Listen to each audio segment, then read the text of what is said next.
अहिल्याबाई जी के जीवन में एक सबसे महत्वपूर्ण बात थी कि वो हमारी संस्कृति की रक्षक थी।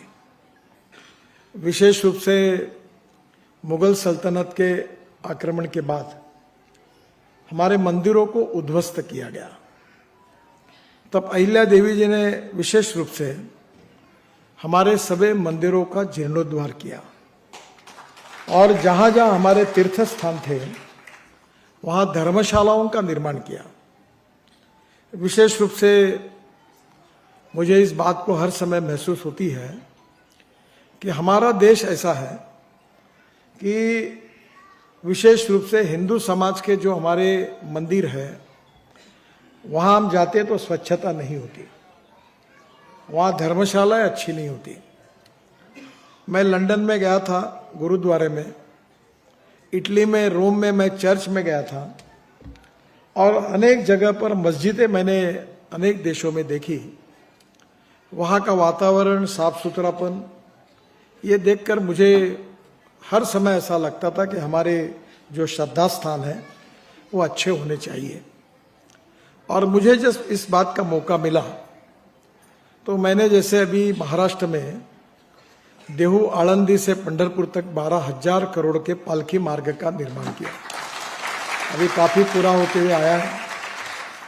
फिर तुळजापुर, गाणगापुर, अक्कलकोट, माहूर, जो हमारी श्रद्धा स्थान है वो महाराष्ट्र की हमने अच्छे रोड से जोड़ने की कोशिश की। हमारी बद्रीनाथ, केदारनाथ और गंगोत्री, यमुनोत्री को भी 12,000 करोड़ रुपए के रोड प्रोजेक्ट से बहुत अच्छा बनाया। जो मानस सरोवर को जाना पड़ता था वो हमको नेपाल से जाना पड़ता था और वहाँ -26 डिग्री टेम्परेचर है। और मुझे इस बात का बहुत खुशी है कि उत्तराखंड के पिथौरागढ़ से अब डायरेक्ट मानस सरोवर का रास्ता हमने लगभग 80-85% बना लिया। अब हिंदुस्तान से जा सकेंगे। भगवान गौतम बुद्ध जिनका जन्म जहाँ हुआ, जहाँ उनको ज्ञान प्राप्त हुआ, जहाँ उनका निवास था और जहाँ उनका देहावसान हुआ, ऐसे पूरी जगह बिहार और उत्तर प्रदेश की उन सब जगह को हमने 22,000 करोड़ रुपए खर्चा करके बहुत अच्छे रोड से जोड़ा।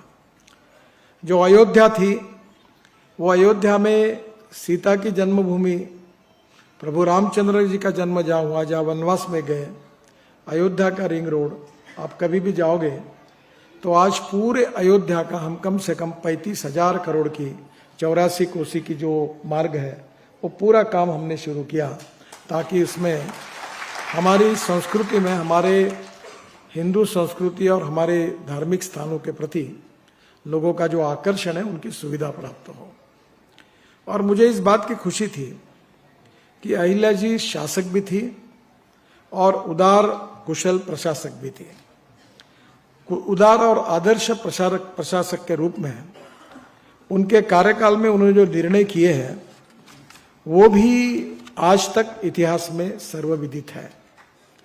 उनके बारे में उनको राजमाता, पुण्यश्लोक और धर्म रक्षणी, इन उपाधियों से उनको बहुमान सम्मान प्राप्त हुआ था।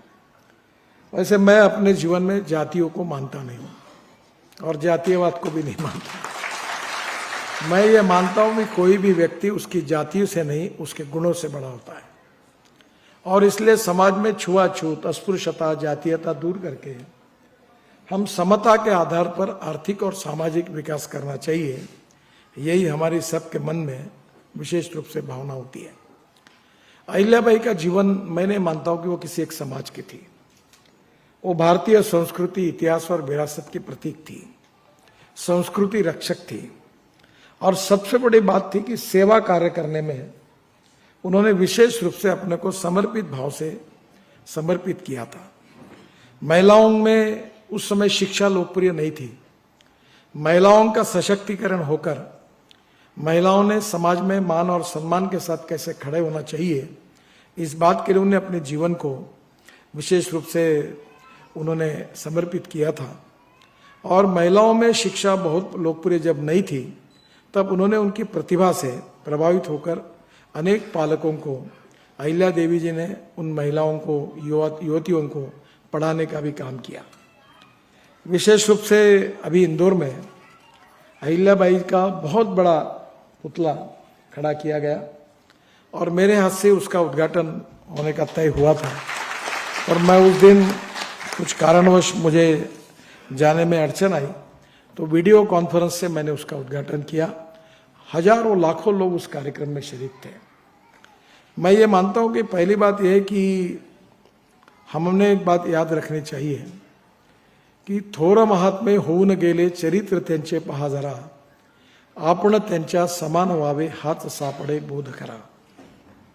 मैं यही मानता हूं कि उनकी जयंती बनाने में उसी समय ये उचित होगी कि उनके गुणवत्ता के अनुसार, व्यक्तित्व के अनुसार, कार्य के अनुसार प्रेरणा लेकर हम अपने जीवन में क्या काम कर रहे हैं।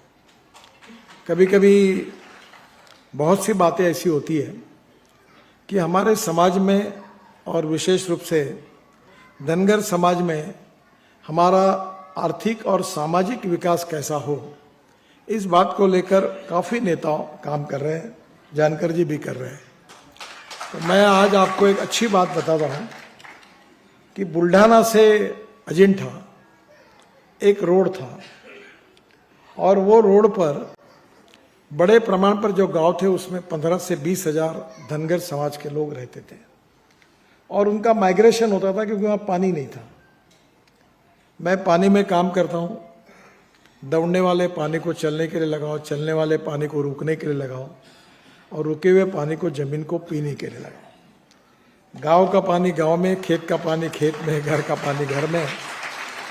तो मुझे बहुत मौका मिला और मुझे इस बात की खुशी भी है कि मुझे अभी 6 डिलीट मिली और जो 6 डिलीट मिली वो संभाजी नगर के बाबा साहेब अम्बेडकर यूनिवर्सिटी ने, महात्मा ज्योतिबा फुले राहुरी यूनिवर्सिटी ने, पंजाबराव कृषि विद्यापीठ अकोला और नांदेड़ में दयानंद आर्य विद्यापीठ ने और यहाँ गलगोटिया यूनिवर्सिटी और एक एसबीएम करके तमिलनाडु यूनिवर्सिटी ने 6 डिलीट दी। मैं तो उतना विद्वान नहीं हूँ, पर ये डिलीट में 4 डिलीट जो मिली थी वो वाटर कंजर्वेशन और एग्रीकल्चर साइंस के लिए मिली थी।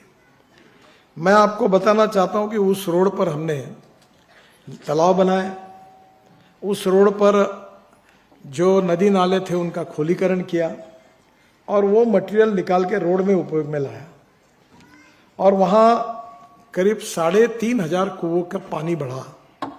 लगभग 87 गांव ऐसे थे जहां पीने के लिए पानी मार्च अप्रैल में नहीं मिलता था, वहां अब 10 घंटे 12 घंटे पानी मिलने लगा। जानवरों को पानी मिलने लगा, खेती में सिंचाई हुई और ये जो 15,000 अपने भेड़ बेकरी को लेकर धनगर समाज के लोग माइग्रेट होते थे, वो छोड़कर जाते थे, वो अब छोड़कर जाना बंद हुआ और आज वो अच्छी तरह से जीवन जी रहे हैं। मुझे ऐसा लगता है कि हमारे जीवन के विकास में सरकार की तो भूमिका महत्वपूर्ण है ही। सरकार के कार्यक्रमों के द्वारा, सरकार की योजनाओं के द्वारा उपयोग करना तो हमें आवश्यक है ही, पर शिक्षा के क्षेत्र में, सेवा के क्षेत्र में और विशेष रूप से महिलाओं का सशक्तिकरण और हम अपने तरफ से सेवा के क्षेत्र में अच्छा काम करें, दिव्यांगों के लिए काम के लिए, शोषित पीड़ितों के लिए करें, किसानों के लिए करें और ये काम करते हुए लोगों के जीवन को सस्टेनेबल, सुसह्य बनाने की कोशिश करें। ये जो प्रक्रिया होती है इसमें महाराष्ट्र एक ऐसा आदर्श राज्य है कि जहां सामाजिक क्षेत्र में, शैक्षणिक क्षेत्र में, सहकार के क्षेत्र में, कृषि के क्षेत्र में बहुत अच्छा काम हुआ है। अभी मैं जब आपके पास आ रहा था तो मेरे पास हिमाचल प्रदेश के मुख्यमंत्री, उप मुख्यमंत्री अभी तक बैठे थे। तो मैंने उनको 2 बातों का, अभी ये हेमंत पाटिल भी बहुत अच्छा काम करते हैं, तो मैंने उनको 2 बातें सुझाई।